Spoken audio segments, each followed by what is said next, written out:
एकनाथ शिंदेंपाठोपाठ फडणवीसांच्या दिल्ली दौऱ्यामुळे पुन्हा ऑपरेशन टायगरची चर्चा। ठाकरेंच्या शिवसेनेचे नाही तर काँग्रेसचे खासदार संपर्कात, मंत्री उदय सामंत यांचा मोठा दावा।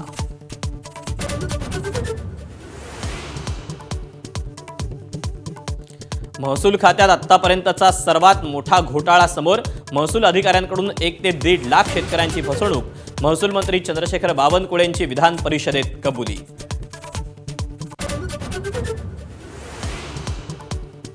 विरोधी पक्षनेते राहुल गांधींची केंद्रीय मंत्री नितीन गडकरींसोबत बैठक। राजस्थान ट्रक बस असोसिएशनच्या शिष्टमंडळासोबत चर्चा।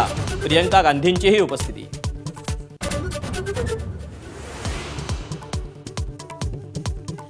छत्रपती संभाजीनगर आणि परभणीत झेडपी अध्यक्ष उपाध्यक्ष निवडणुकीवर शिवसेनेचा बहिष्कार।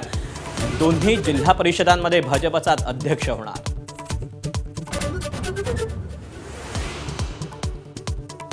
सांगली जिल्हा परिषदेवर मिशन लोटसला चकवा देत मवियाची सत्ता। संगीता पाटील यांची अध्यक्षपदी तर उपाध्यक्षपदी विश्वजित कदमांचे भाचे ऋषिकेश लाड यांची वर्णी। नाशिकमध्ये अशोक खरात उर्फ कॅप्टन या भोंदूबाबाला अटक। 24 मार्चपर्यंत कोठडी।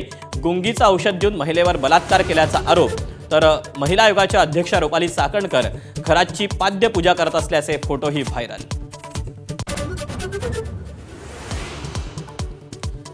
राज्यभरात अवकाळीचा हाहाकार। धाराशिव, बीड, हिंगोली, सांगलीमध्ये वादळी वाऱ्यासह गारपीट। शेतीचं मोठं नुकसान।